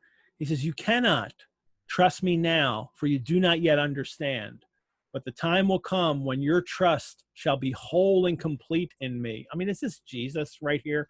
Yeah. There is a time when your trust shall be whole and complete in me, and when you shall understand as though the sunlight himself shone through. Then you shall bless me from first to last. I mean, this is like scripture that I'm reading here, that Van Helsing is putting out there. I mean, Stoker's really got a flavor, or a handle on the flavor of this scriptural-like language he uses with both Van Helsing and Renfield. And Arthur then must become a disciple of Van Helsing. He's joining the Van Helsing cult. Mm-hmm. That's a great thing when a fun thing when Dracula fiction, it's so easy to spin the Van Helsing is the evil cult guy in other fictions if you look at it from a certain perspective. And it's all right there in the novel, his kind of control of everyone, getting them to trust him, follow the things that I say. Van Helsing's got power. Mm-hmm. And at the end of this journal entry, Van Helsing did not go to bed at all, went to and fro as if patrolling the house, and was never out of sight of the room where Lucy lay in her coffin. Like, a little too late now, Abraham. Maybe you should have done this for those 2 weeks that she was being fed upon. He's constantly going back home for reasons that are never explained. Yes. Does he say that here? Yeah. But well, that will happen in a minute. Yeah, where he goes again. But hey, we get Mina to return, which is wonderful. Mm-hmm. Mina's journal comes, and she mentions, she has a name in here. She talks about the London agent and a gentleman representing Sir John Paxton, the president of the Incorporated Law Society. This is after the service of Hawkins has just died. Mr. Hawkins, Jonathan's boss, has just died, and they've gone to the service, and they've been approached by someone representing Sir John Paxton. That's in Paxton in the notes is, and I'm not going to show this, but it just briefly, he's Parton in the notes, and he's included in the letters. The very first letter that starts Stoker's novel in his notes was going to be Book 1, Chapter 1, Letter 1, Sir Robert Parton, President, ILS, which is what the Incorporated Law Society, to Peter Hawkins, Cathedral Place, Exeter, stating letter received from Count Vampire, who becomes Dracula. So this is a name that is very early in his notes, but it's Parton. And then Stoker later in Whitby, he writes in his notes, there's a gravestone of John Paxton in the that he finds. John Paxton drowned off Cape Farewell, 4th April, 1778. And he took and he noted it down, and that, that Robert Parton now becomes John Paxton in the book when he's looking for a name, just for the heck of it. Like, I don't think he needs to, like, it's not important. This guy doesn't come up again. But Stoker's always looking at these little details, and even something as simple as a character who's mentioned once. He's in the notes, and then he's going to, change his name by something else in the notes, because when his time in Whitby, when he gathers all these names from the tombstones. So there's something at the opening of this entry that, for my personal Dracula project purposes, is a little bit fascinating to me. That it's a little bit of a rabbit hole, but she says, so she's saying, she's talking about Mr. Hawkins dying and how she's going to write about all this in her journal. And then she says, I am rusty in my shorthand. See what unexpected prosperity does for us. So it may be as well to freshen it up with an exercise anyhow. So I don't know what this means. I'm trying to decide whether that means maybe her entire journal is not kept in shorthand. She says when she begins her journal that Jonathan's keeping his journal in shorthand and she's going to do the same to practice. Now, she hasn't made an entry in almost a month, and maybe that's why her shorthand is rusty. But it also made me wonder, maybe not her entire journal is kept in shorthand. Maybe only certain entries are, so she can practice, then some she writes in longhand. And I have not made a decision on this. It would make her journal graphically more interesting if we could have a mix of shorthand and longhand entries. But I'm trying to decide whether that conflicts with what she says initially, which is basically, I'm going to keep this journal in shorthand. Here she says she's rusty.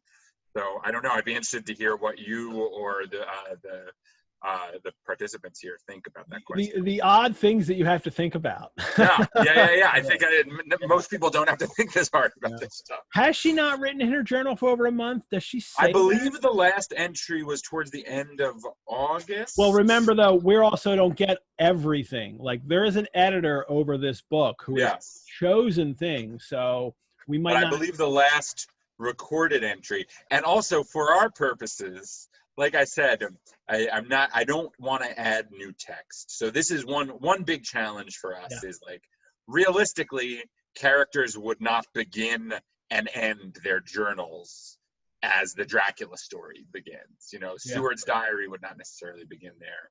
Though actually, I believe Seward mentions that he is beginning a diary. So does Mina.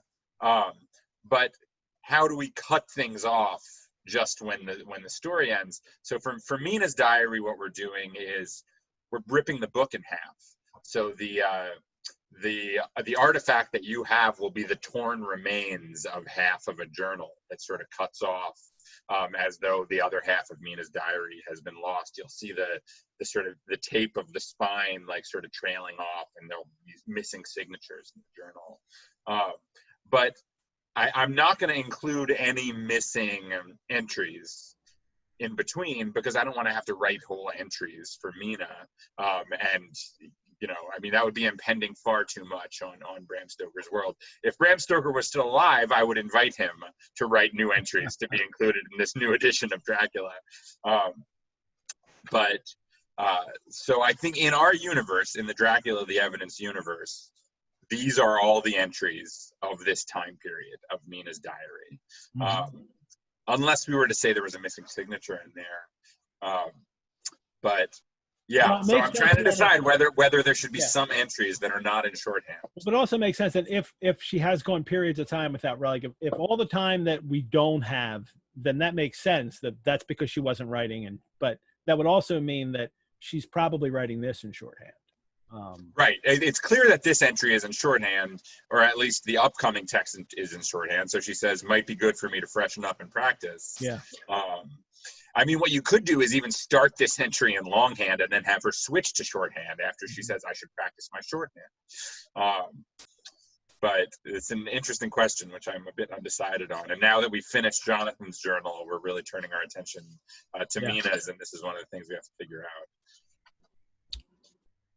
All right. Well, probably in shorthand she's writing this, but in any case, there's a thing here that I was going to rabbit hole this today, but I'm not. I'm going to make a post about it on Facebook. It made us think of the empty chair at home. This empty chair is this big Victorian image of the loss of someone in their life, and it ties in with Dickens too. But I'm trying not to go to like past like 2.5 hours today. So I'm going to leave that for an entry on our Facebook page, because we've got to get to this part in which Mina and Jonathan are out in Piccadilly. Jonathan was holding me by the arm. Do you want to read this? Yes. Okay. Which section? Right there, right. Like Jonathan was holding me by the arm, and that, what is that? The third paragraph of her. Jonathan was holding me by the arm the way he used to in the days before I went to school. I felt it very improper, for you can't go on some years teaching etiquette and decorum to other girls without the pedantry of it biting into yourself a bit. It's a great line. It is, and it's also like a moment where another reference to her life that we get very little background. Yeah. She was definitely the school mistress, and that's where she met Lucy. And there you go. Yeah. But it was Jonathan, and he was my husband, and we didn't know anybody who saw us, and we didn't care if they did. So on we walked. I was looking at a very beautiful girl in a big cartwheel hat, sitting in a Victoria outside of Giuliano's, when I felt Jonathan clutch my arm so tight that he hurt me. And he said under his breath, "My God." I am always anxious about Jonathan, for I fear that some nervous fit may upset him again. So I turned to him quickly and asked him what it was that disturbed him. He was very pale, and his eyes seemed bulging out, as half in terror and half in amazement, he gazed at a tall, thin man with a beaky nose and a black mustache and pointed beard, who was also observing the pretty girl. He was looking at her so hard that he did not see either of us, and so I had a good view of him. His face was not a good face. It was hard and cruel and sensual, and his big white teeth that all looked whiter because his lips were so red were pointed like an animal's. Jonathan kept staring at him till I was afraid he would notice. I feared he might take it ill. He looked so fierce and nasty. I asked Jonathan why he was disturbed, and he answered, evidently thinking that I knew as much about it as he did, "Do you see who it is?" "No, dear," I said. "I don't know him. Who is it?" His answer seemed to shock and thrill me, for it was said as if he did not know that it was to me, Mina, who he was speaking. It is the man himself. Oh, it is the man himself. That's good stuff. It is. So there's Dracula, and he's he's young looking, and we saw that back in the castle where Jonathan noticed he was looking younger. And now he is a tall, thin man with a beaky nose and black mustache and pointed beard, who is also observing the pretty girl. Mina's talking about his face was a good face.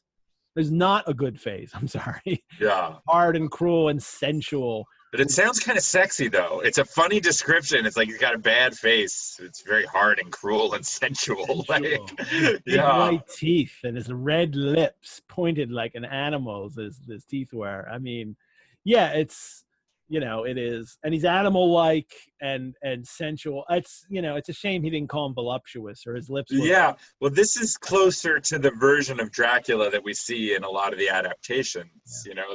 It's much less of the sort of Nosferatu depiction. It's the first time we see Dracula visually in a way that could be described as sexy, even though she's talking about how horrible his face is. It's an interesting description because it's sort of conflicted with itself. Yeah, sensual is just an interesting choice of word. I've wondered if sensual maybe has somewhat of a different meaning in this era. Well, voluptuous is by definition this kind of extreme sensuality. Yeah. So it is by sensual meaning someone that caters to their own, kind of sensual desires. And that's not good. You're not supposed to be sensual. It's not supposed to be about what, you're catering to your feelings. You should have higher thoughts than that. And that's, it's not a compliment to say someone is sensual, at least in their proper, Victorian middle class, society. It's certainly not. For Oscar Wilde and his crowd, that's almost a compliment if you're saying I have sensual, lips or a sensual face. But we saw what trouble that got him in 1895, I think. And then a man comes out of the shop with a parcel, gives it to the lady who drove off, and then the dark man kept his eyes fixed on her, and when the carriage moved up Piccadilly, he followed in the same direction and hailed a hansom. So another cab. So he is following this girl. Very like Dracula as sexual predator here. But it really gives us this. Did he ever prey on her? Like, is this one of the things we don't know? Because all we know about are the people involved in this. Right. Are there other people in London that he's preying upon specifically? Does he prey upon this girl? Maybe he gets interrupted and chased out when they wind up chasing him, but I don't know. He's off page enough that he could certainly have other victims that we haven't heard about. Well, that's throughout this book. Stoker he doesn't feel the need to tie up loose ends, which is one of the things I love about the book. He gives you so many hints of things that seem, just like we were talking about the maid earlier, they could be their own stories. There's a little story that spirals off in another direction, and we just get the slightest glimpse of it. It's one of the reasons it's such a fun text to take a detective-like approach to, because there's so much to explore that he just gives you just a lay of the land, but doesn't give you any of the details. And this is a whole story, him preying upon this girl. This is a whole nother vampire story that could be going on concurrently. But there's also a moment here where in the typescript draft of the novel, a line that Stoker cut out was when Jonathan says, "It is the man himself."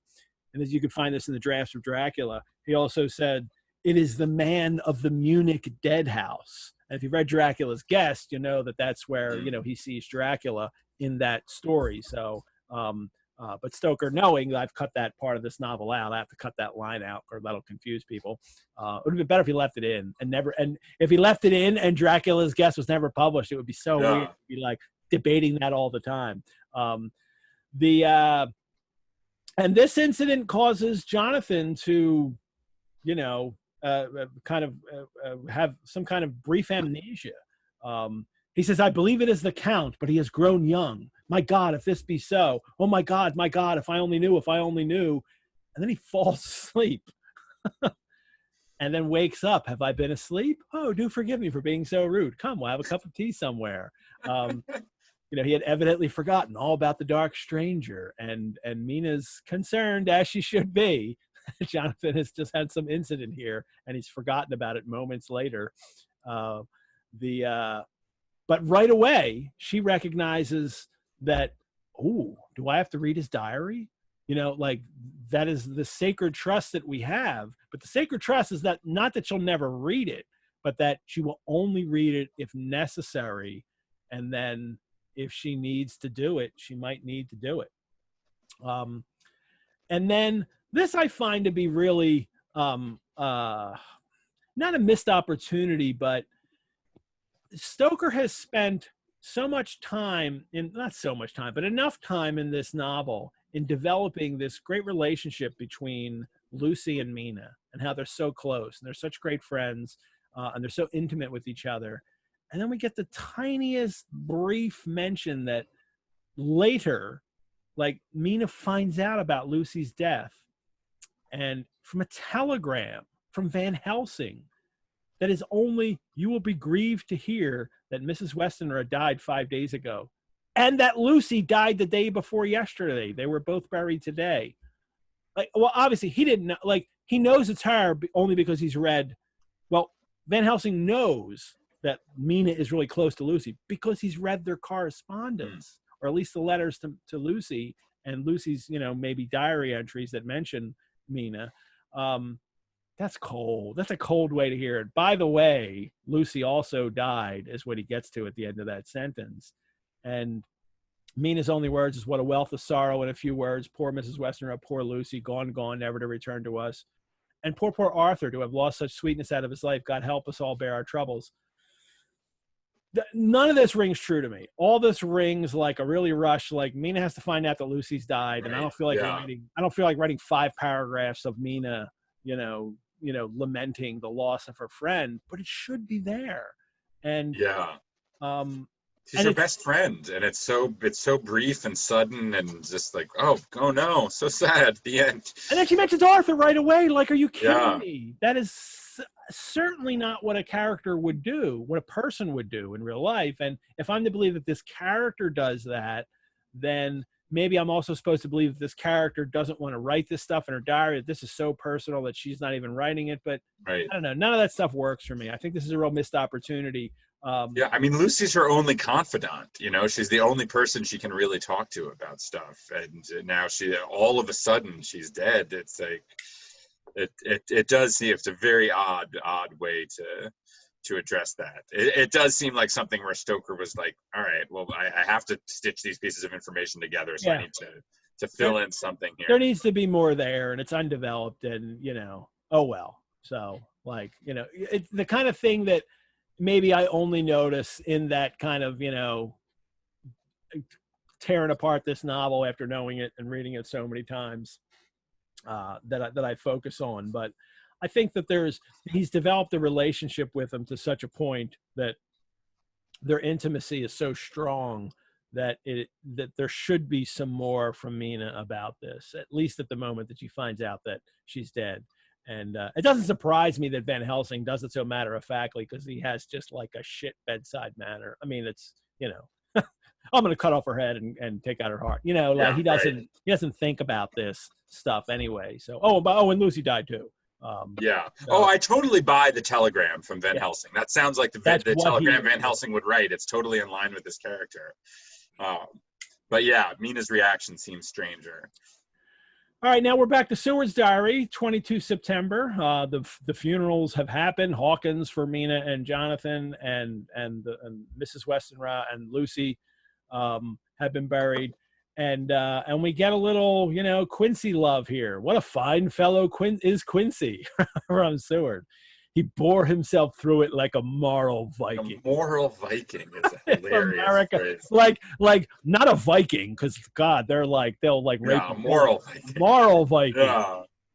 If America can go on breeding men like that, she will be a power in the world indeed. I can't help think that Stoker's like, my American readers will love this. Yeah, right.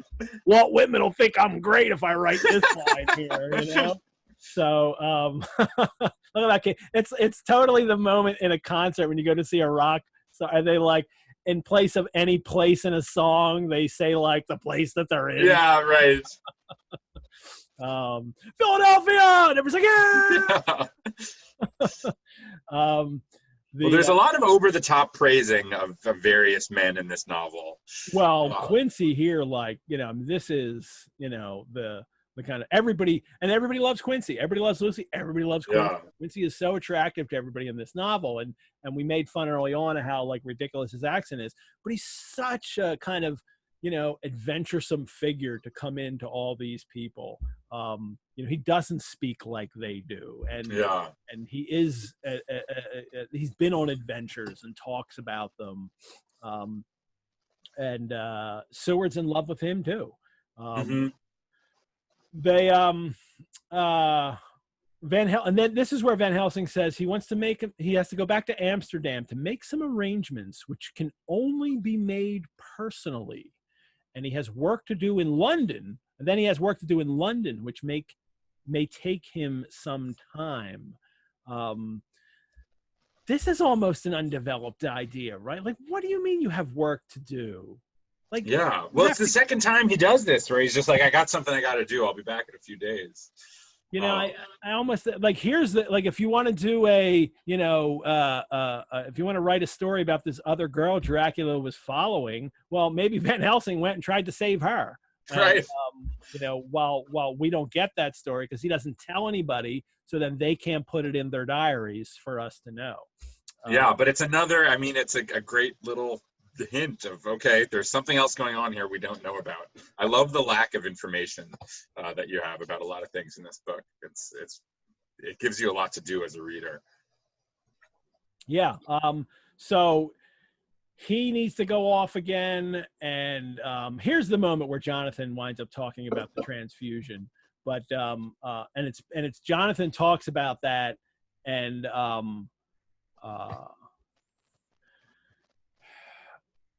then Van Helsing at that moment starts to his face, this is at the funeral, right? Yeah. His face would grow white and purple. Arthur was saying that he felt, since he feels if they had been really married and she was his own wife in the sight of God. None of us said a word of the other operations, and none of us ever shall. But Van Helsing seems to his face growing white and purple is he's starting to laugh. When he gets the giggles. He gets the church giggles. And then he gets in this regular fit of hysterics. He laughed till he cried. Out of control. Completely. And then Seward has this comment that I tried to be stern with him, as one is to a woman under the circumstances. It had no effect. Men and women are so different in manifestations of nervous strength or weakness. They're not, Seward. Apparently they're not, because here is a man doing exactly what you think a woman does. It's not about being a man or a woman. It is about, we get Van Helsing's explanation of it, of when King Laugh comes to you and says, I am here, and how you have to, let him out. That it's this massive release that he has to get rid of. And because he's recognizing what he later says is the grim irony of it all. That, this girl so beautiful that you even wonder if she's dead. And then, the sacred bell tolling, and that it's so sad. And he himself knows that, well, she's not dead. She's not alive. She's, of course, undead.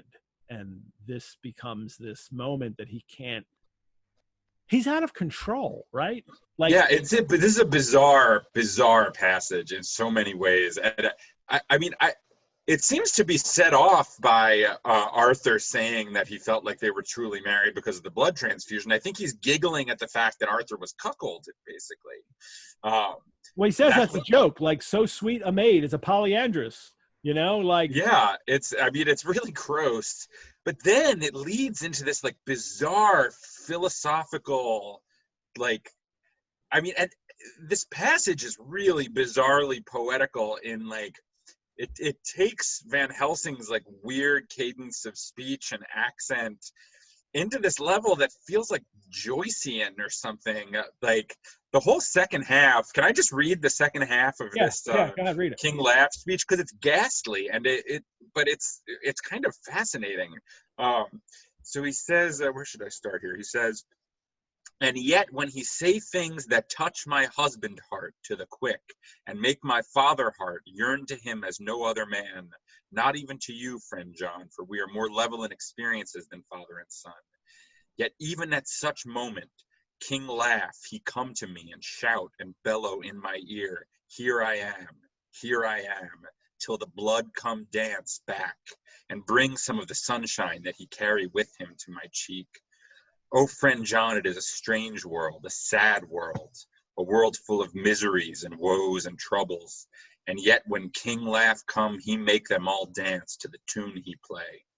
Bleeding hearts and dry bones of the churchyard and tears that burn as they fall, all dance together to the music that he make with that smileless mouth of him. And believe me, friend John, that he is good to come and kind. Ah, we men and women like ropes drawn tight with strain that pull us different ways. Then tears come, and like the rain on the ropes, they brace us up until perhaps the strain become too great and we break. But King Laugh, he come like sunshine, and he ease off the strain again, and we bear to go on with our labor, what it may be." Now, like textually, King Laugh is a good thing, but this is terrifying. Yeah. I mean, this description is genuinely terrifying and ghastly, and King Laugh has much more to do with Dracula, I think, than he does with, I mean, there's very interesting, like, tension between what seems to be something positive that Van Helsing is saying and the absolutely terrifying way that he is describing it. It's madness. It's madness in a sense, isn't it? It is. Yes, exactly. It's almost like he's describing madness in a sense. Total derangement, and he's deranged in this scene, but he's describing it as the thing that redeems us and saves us from the sadness of the world is total madness and a lack of control. And like giggling at this poor bereaved man at the funeral of his beloved, with the smileless mouth of him. He's describing the music that they make with that smileless mouth of him. It's terrifying. It's satanic. It's demonic. And to really, like, it's a psychoanalytic moment too, in that in this whole speech, this philosophy and the world and everything that's going on, he gives us two moments of really personal things. Number one, he had a son, that dear boy, so of the age of mine own boy, had I been so blessed that he lived, and with his hair and eyes the same. And then a little later, just after this, he talks about he has a wife who is dead to me, but alive by church law, though no wits, all gone. He has a mad wife somewhere too. We get nothing else about that. What a crazy way to add a backstory for a character. Right. His son has died, and he has a wife in a madhouse, and we get that at this moment, which says everything about Van Helsing. When he seems like he's on the verge of madness himself. Yeah. It's a wild passage. It's one of the most interesting pieces of text in this entire book. And usually I find Van Helsing's cadence like kind of like annoying and awkward and unrealistic and forced, but here it becomes like this bizarre poetry. It's just fascinating to me. It is, and it's in the notes is this German philosopher, or this philosophical historian. His philosophy here, that we get these moments of this, but it's like a deranged philosophy going on. That I understand the moments of it, like there is this very understandable moment of like kind of release in the moment of all this kind of grief and all these terrible things going on, but he's talking about certainly much more than just release in this. So great stuff. And then he gets cryptic again. Yeah, well, and I love how Seward is like, I didn't want to hurt his feelings by acting like I didn't know what he was talking about, but I didn't get what the hell he was saying here.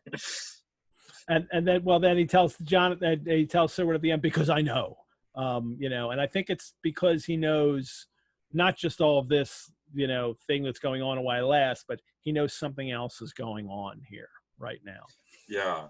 Well, I also love that when Van Helsing is first introduced, Seward goes on at such great lengths about the ice water that runs through his veins. He's the most implacable figure you've ever met. And this is the second time he's had like a complete nervous breakdown. He's sobbing earlier. Now he's laughing uncontrollably in a funeral.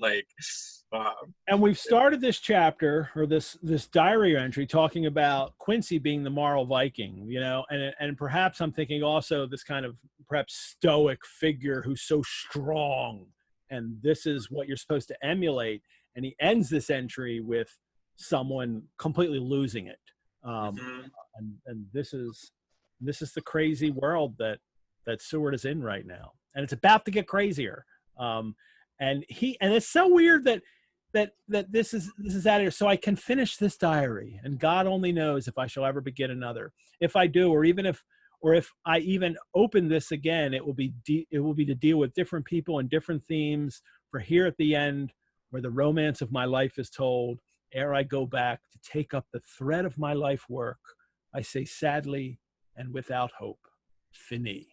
So this is a moment for this character that first I thought it was really odd that why does Stoker need to have him put this in here? And then I'm ending, but it is a moment in his life that Lucy is dead. He thinks that there's a moment of ending here, and now he's going to start another. He doesn't know that this is really being continued because he hasn't caught all of Van Helsing's hints yet that this is only the beginning. So then, 48 hours later, he's like, "I'm back. I got another entry." Well, here at the end, the moment we've all been waiting for is the Bloofer Lady, and another newspaper article. This is the Westminster Gazette, 25 September, a Hampstead mystery. The neighborhood of Hampstead is just at present exercised with a series of events which seem to run on lines parallel to those of what was known to the writers of headlines as the Kensington Horror, or the Stabbing Woman, or the Woman in Black. So Stoker getting to have his fun here too with the way that news events are sensationalized, especially crimes, but also to be doing it himself. That's actually what he's doing.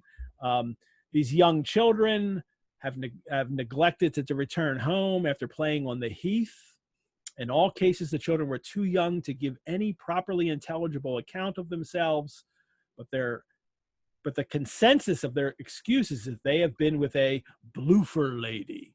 And if anybody else doesn't call it on, Bloofer is just their way of saying beautiful. It's just this little, I guess, Cockney accent, London kid saying beautiful. It comes out Bloofer lady. And the British love cutting out syllables. So you've taken a 3-syllable word and now you've made it 2. And that's the way British like to speak. And they go missing. The Bloofer lady had asked to come for a walk, and others have picked up the phrase and used it occasion. He's got this great shout out to Ellen Terry, who is an actor in the Henry Irving's company at the Lyceum, and I love that. Like Stoker knows her exceptionally well. They're literally friends, and she works at the theater that he manages, and he's giving a little shout out to her there. That's charming. And maybe she'll be Mina when we could put this on the stage. It's also, there's this bizarre line where he says, a correspondent writes us that to see the tiny tots pretending to be the Bloofer lady is supremely funny. In this article about a woman who is possibly stabbing children, the children are pretending to be this lady, and it is absolutely hilarious. Don't get me wrong. This article about someone who's kidnapping children is not going to be being free of abducted comedy. And harmed, yes. And the account of it is very lighthearted. Yes, it's very bizarre. And they have wounds on their necks. It might have been by a rat or a small dog, but they don't think anything of it. And then later there's another, a follow-up article in the extra special edition that comes out in the evening. And now it has become a thing like the Kensington Horror, the Stabbing Woman. Now it's the Hampstead Horror, another child injured, the Bloofer lady. Now they're going full purple prose here to talk about this. and another child. It has the same tiny wound in the throat, and has been noticed in other cases. It was terribly weak and looked quite emaciated. It too, when partially restored, had the common story to tell of being lured away by the Bloofer lady. That's where I take my cue into my toast for my Bloofer lady cocktail. And yeah, I like that. He sets us up, because he sets us up by saying that, oh, well, some people will come up with this, hyperbolic, fantastical name for this. And then in a later edition, they do. Now it's the Hampstead Horror and the Bloofer lady. And we will find out who that Bloofer lady is in the chapters to come. I'm not even sure it's the next chapter. I think it's actually the chapter after that that we finally discover. No, actually, we find out about it in the next chapter. But it is at the very end of the chapter.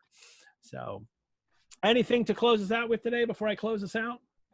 No, I'm excited that I got to be on this episode, because I love this chapter. There's so much cool stuff going on in this chapter. Now, I'm sure you have a Bloofer Lady newspaper, and I'm not going to ask you for details, but were you tempted at all to do an illustration for the Bloofer Lady? Yes, I'm not going to reveal that, but yes, we have something. We have something planned. I shouldn't even ask. Yeah. But no, we've been thinking about this a lot. All right. I mean, in one chapter here, you've got the Bloofer lady, you've got King Laugh, you've got the sighting of Dracula young now, and Piccadilly. It's an action-packed chapter. There's a lot going on. Well, there is so much more I could have talked about today, and I'm definitely going to create a couple posts on our Sundays with Dracula Facebook page to go into the empty chair, and also a little bit of Ellen Terry. Somebody's already made a couple comments about Ellen Terry, and I wanted to add some more to that, and I'll do that on our Facebook page. So, Dracuphiles, thank you all for tuning in today, or if you're watching this program on replay, thank you. We'll post this recording on our website, and we also have a Sundays with Dracula Facebook group, which I've just talked about, where we can continue the conversation. Look us up on Facebook and join in the conversation. I am always available to answer your questions via email as well. Next week's co-host joining me will be my great Dracula friend, Tucker Christine, who is also the creator of our theme song, Storm into Whitby. If you're looking for more virtual engagement in our quarantine world, you head on over to the Rosenbach site, check out all the virtual offerings we have, especially the Dracula Club. I really hope we'll see a spike in people joining the Dracula Club this week. If you become a member of the Dracula Club, I would be more grateful than Dracula arriving in London and seeing all the hot young prey around him that he can follow around. Josh, thanks for coming. Ed, thank you so much for having me. Thanks, everybody. Great. I love doing this with you. Thank you. Join us next week, everybody, on Sundays with Dracula for Chapter 14, which is all about diaries. Mina and Van Helsing, they start a diary reading book club, and Jonathan and Seward both return to writing theirs. Once again, will be played out by Tucker Christine's pleated gazelle song, Storm at Whitby. Farewell, everyone. And in the words of our friend Dracula, go safely and leave something of the happiness you bring. Farewell. Always takes me a while to post this up here. There we go. Farewell, everyone.